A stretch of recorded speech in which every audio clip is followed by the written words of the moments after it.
Hi guys, I wanted to say hello and also introduce you to your wedding gallery. So, the reason for this video is I want to make sure you get the most out of all the features that are available to you. I'll also talk about printing if you're interested in that and albums as well. But for the main thing, I want to make sure you get the most out of your gallery so you can use it to its full potential, download as photos how you want to, and create lists and yada yada yada. So, let's dive in. You will have received your link via your email and it should open up to look like this.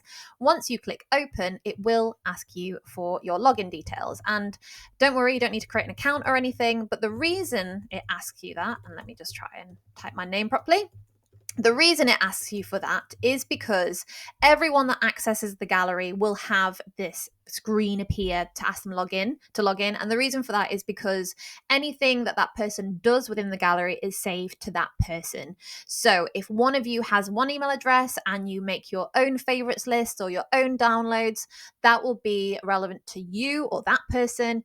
And if you do end up sharing your gallery link to anyone else, they can make their own favorites list. They can purchase how they want to, make their own list that way, and it's very unique to that person. So as long as you use the same email address, it will log and track the activities on there for you, so you're not having to find your favorites again over and over and over again. So once you open up your gallery for the first time, you will see multiple folders at the top. And the reason for that is I want to make your gallery so easy to navigate. And basically, all of your day has been separated into these gorgeous folders. So you've got everything from the sneak peeks that you've already seen, the venues, the details, all the way down to the party and reception right at the end. So the few features I'm going to talk about first are the simple ones. Now, on every photo, you will see this little heart icon appear, and they are on absolutely every single photo. And obviously, that is for you to favorite it.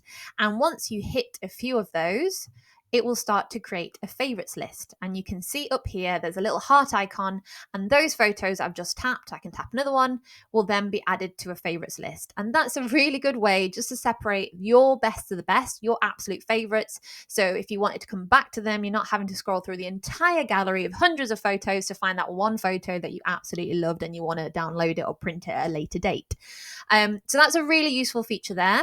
Other features on the photos is obviously the download option. So on here, you'll find a little download icon and you can hit that and it will give you two options. It will give you the option for a full resolution, and that is the biggest version of your photo. So print ready, super big, it can be blown up, whereas the social media option is a smaller file. I would recommend using the social media option if you're downloading to your phone, so your phone doesn't get cluttered and the memory is gone because you've got 5 photos that are too big for your phone. Whereas full resolution, obviously, I recommend using a computer for it, and especially if you're going to send it off for printing, you'd want to download the full resolution as well. Then you have the buy option, which is quite self explanatory, but I'll just dive into that a little bit deeper and show you how easy it is. So, if you were interested in buying on some prints, you can basically hit the buy option and it will bring up this page, and that will give you the options that you have for this image. It has here packages, and the packages are a economical way to order a pack of prints, and you just save a few pennies doing a pack rather than just individual photos. So you can choose the size of those. So we've got a 10 pack, and that is 6x4 size, a 25 pack, and obviously there's lots of options there as well, 7x5, all of those. If you just wanted the individual print, you can just hit the individual print there as well. So very easy to do. If I want to go for just one print, I just hit that and it just double checks that I've selected the right photo, and then you just hit add to cart. You can see more information about the photo printing that I use, and you can also see the amounts there as well, and you can also choose to order 2 or 3 of the same photo if you wanted to. Now, if you wanted a print pack, that's slightly different. It will give you the option, it says here, click customize to choose the images for this package. So if I click customize, I know I've just selected, I think, 25 prints. It's quite a lot. And you'd basically go through and choose which images you'd want to print. This is where the favorites list comes in very, very easy, very, very helpful, because if you have chosen your favorites already, you don't have to look at all your images. You can just click the favorites, or maybe you just want to print some photos from the group photos, maybe the family photos. You can then choose 25 of those as well. And you can see your selections added there as well. can't see the group. There we go. Group photos. And I'm just going to go through and add those on. So that's a good way to order multiple prints and save a bit of money at the same time. Super easy. Once you've obviously customized it, it will give the option to check out. For this example, I'm going to ignore the fact that we have packages. I'm just going to choose one print. You click add to cart, and then you can see your cart icon appears. It just asks you to check out as normal. And genuinely, I highly recommend making prints. Obviously, I'm biased because I'm your photographer, but at the same time, there's something so beautiful about prints, and it is more of a timeless thing. So it's a better keepsake. Because I don't want to dive too much into this, but digital files do have a time frame to them, or a shelf life. If you have a USBs typically start to deteriorate after 6 to 7 years. And then if you do have them online, maybe on iCloud, it just takes one day to lose your password or get hacked. Whereas having a print copy of your photos is something I guarantee that you'll be able to keep for longer. So unless you have a house fire, touch wood you don't, or a flood, your photos have been preserved. And there's something a bit better about actually physically holding an image rather than scrolling through or zooming in on your phone. So it's a very different experience. Everyone remembers looking through their family albums when they were a kid, and it's just so much more precious than scrolling through the phone. So I highly recommend giving your images more of a wedding experience treatment so you can get the most out of those as well. Other features on here, you can also download your full gallery with one click. So let me just go back to the main page. So instead of individually downloading them with one click on all of these images, you can click download, and basically it will give you a zipped file of all those images. And if I click that, you can either have the option of downloading all the photos at once, or you can then choose the individual folders if you wanted to. Or again, you've got the favorite list option there as well. So if you have a favorites list of 100 photos and you want to download them, you can do that instead. And again, social media, full resolution. And the reason it asks you to have an email address is because it will send you the zipped file. So it's basically going to make it a bit easier for you to download lots of images at the same time. You also have obviously the cart icon there as well, and then you can also access the shop. That's just another way of seeing the options that are available to you. It's worth noting that I also have other options such as a leather print wallet with names in gold foiling. Like, honestly, luxury or what, but it's great for a gift for maybe parents or an anniversary gift for each other. There's a keepsake box with prints there as well, another USB if you want it, yada yada yada. There's plenty of things there as well. The final thing I'm going to talk about is this link up here. You will have seen for albums, visit this. So you will have to copy and paste that because it's not a clickable link for whatever reason, and you can just paste that into your browser. I still have that one up there. So this is the album shop. So this obviously has my logo. It's been made by me. And basically what this enables you to do is order an album. But I want to stress from the very beginning that you don't have to pay for an album at this point. If you are interested in ordering an album, the album design is completely free, and I will do that for you. I want to make this process incredibly easy for you. So what this page enables you to do is make your choices before you buy. And it lets me know that you are interested in an album, and I'll get a design for you. So I'll quickly run through this page so you can have a nosy. But one thing I want to stress about albums is I will do it for you. I know I've said that already, but the reason I will do the design for you as well is because it's so hard to choose your own pictures for your own album. Like, it took me so long to choose my own, and I'm qualified to do it for you because obviously, yes, I'm the photographer, but I was there all day. So what I try and do is put your images in a nice flow to tell the story of your day. So when you're looking back at it, it's in a nice timeline, and you can basically flick through it, and I'll choose the best ones for you. You can alter my choices. When I send you the design, you can say, can we swap this for that? Or can we add this here and there? That's absolutely fine. But me doing it for you will basically get it in gear faster, because unfortunately, historically, when I've let people design their own albums, it has taken more than 12 months to choose their options, and it is more of a tedious process doing it that way. So I will do that design for you. It's all included, and you do not have to pay a single penny until everything's signed off. So until your album design is done, until your choices have been made, that's the point at the very end where I'll send you an invoice. So you can have a nosy and see what your album would look like without actually having to spend a penny. So in terms of albums, I use a company that only works with photographers. They're very, very precious about who they work with. I had to apply to work with them. And the reason for that is because they are more bespoke. They do things handmade. Their quality control is incredible. They will not print something if it looks off or odd. They'll basically come back to me and make sure that everything's 110%, because these albums are more of an heirloom album. And what I mean by that is the inks that this company use have been tested against time. They've been tested for over 100 years.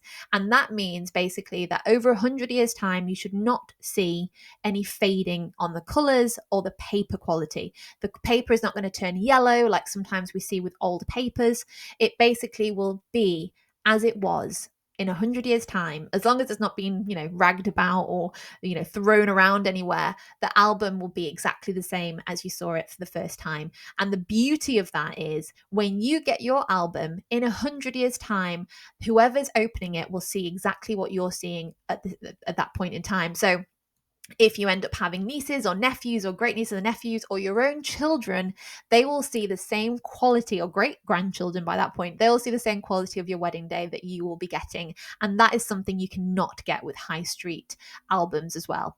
So enough waffling about why they're so good. Obviously I'm biased, but I printed my own wedding album with this company as well. Like, that's how much I actually treasure them.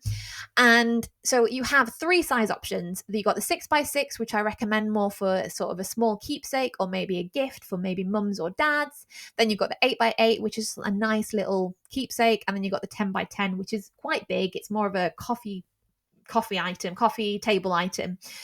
Completely personal preference which one you go for. Once you choose your size, for this example, I'm going to choose the 8x8. Once you choose your size, you get the options of fabric, leather, or silk. So it completely depends on your taste. Obviously, silk is a bit more premium. Leather, again, is also more premium. And fabric, I love fabric. I did my own with fabric. The quality will be unmatched. Either way, it's just personal preference. So for this, I'm going to choose leather. And once you click that, you'll see all the colors that are available for that cover choice. If I went for fabric, you get different colors. Silk, you get different colors. But for this, I'm going to use leather. For this couple, for you guys, I'm going to believe maybe something more like a jade would suit, because that would suit the color tones of their day. But it's completely up to you which color you go for. So I'm going to click on that. Then you get the option of paper type, and there is actually only one option on there. And the reason is because I believe I've chosen that one on purpose because I believe it's the best one to portray my images in that way. So it's super, super clear white. Then we've got the number of spreads. Now, number of spreads is a little bit confusing, but I'll try and break it down for you. So when you think of a book and it opens up, that flat book is basically one large spread. And I'm going to use a photo example up here. So obviously we've got 2 pages here, but actually having the book opened up, they call it a spread. And the reason they call it a spread is because you're able to spread in one image across 2 pages, if that makes sense. So a spread. So that's why we call it spread. By default, I give you 20 spreads with your album, but you can choose to add more. There is obviously an additional cost when you add more, but it's personal preference.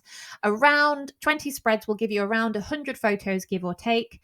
It's completely up to you how many photos you choose. But one thing I'd say is the more photos you choose, the smaller I'll have to put them on the paper to make them fit. So if you choose less photos, I can then obviously optimize it to make sure the images are bigger. That's where I'd recommend it. Maybe if you had like an epic photo of the confetti or the ceremony kiss, or maybe a couple photo, you could have it on a bigger image. Whereas if you had lots of pictures in your selection, I would have to put them smaller little squares, on the paper. So personal preference, how many you go for. But how many images you choose will obviously affect how big I can put them on the page. Spread wise, you can add as many as you want, all the way up to 50, but it's worth noting that additional spreads do have a cost of £15 each. So The base cost obviously is one thing, whereas if I went for the total max amount, you're looking a lot more. The price also does change when you are talking about the fabric cover, because obviously leather is a bit more expensive than fabric. Same with silk, so it's completely up to you which one you go for. So for this, let's go for Liberty, Art White, and you can see there's a price difference there as well from what it was. And if I go up to 50 again, it's a bit cheaper there as well. So that's another reason why you might want to change your fabric cover as well. Finally, we've got the add the cover text. You don't have to add any text. I personally would recommend you would. You could put something like our wedding and the wedding date, or the venue, or your names and the wedding date, anything that is personal to you. It's very customizable. Once you've put that in, then you'd fill out these details, and that would be where I would invoice you to if you want to go ahead with purchasing. So you'd fill all of that out, and then you'd review your order before submitting the order request. Again, there is no payment taken at this point. There's no credit card details, anything being passed on. It doesn't ask for anything or a deposit, anything like that. It literally just confirms this is probably the amount that's going to be based on your selections, and you can submit that order request. Once you do that, it will notify me, and I will start the ball rolling to get your album design out. And after that, you can basically decide if you want to order an album or not. So that's how you order albums. Again, you can find that on your own gallery right at the top, and that is done on this page as well. I think that's everything. Other things to note as well, you can have multiple favorite lists. So obviously for this example, I've created a quick favorites list. However, if you do click into the heart icon, it will give you a few more options at the top. So this, if I go back, this is going to show me the list that I've created at the very beginning of this video, and it shows me all my selections. However, you can also create another list, and that is beneficial for maybe if you were going to create a gift for maybe mum or dad or for each other. So maybe for this, I'm going to put in Mother's Day, and because I'm going to make a print for my mum, or I'm going to download some pictures for printing at a later date, I'm going to hit create there, and it's going to say to me there's no favorites yet. That's absolutely fine. So I'm going to go back to gallery, and obviously for this instance it's about mum, so maybe I can quickly find some pictures of mum. If I click bride prep, when you go show someone, it doesn't work, it's slowly loading. But yeah, so basically you can click that, and once you do that, let's just find a random image for this then. If I click the heart icon now, you can see it's changed and it says add to. So when I do that, it's going to ask, do you want to put it in your normal favorites list? Do you want to add it to your Mother's Day one? Or do you want to create a brand new list? So for this example, I'm going to do Mother's Day, add that into there. And now when you go into your heart icon, you'll see that you have the option of one favorite folder, two favorites folders, anything like that. Very beneficial if you're wanting to use your gallery for multiple instances. And finally, there's also an alert photographer option as well. So this is beneficial if maybe you have an image that you wanted in black and white and it hasn't been done in black and white, something like that. You can basically add those images in there, click alert photographer, write your message and send that directly to me, and that comes straight into my inbox as well. So you're not having to guess, oh Gabriella, there's number 45 and there's number 52 and there's number this in an email. You can basically add it all to a list, hit alert photographer, and then it's done. Super easy. Obviously, there's a share option, quite self-explanatory, and there's the log out option there as well. So if you're sharing a computer with someone, they can obviously create their own lists and log in with their own email address. So that should be everything about your gallery. If you have any questions, please reach out. Absolute pleasure to be a wedding photographer. I cannot wait for you to look through your gallery. Any questions, just ask, and happy viewing. Thank you very much.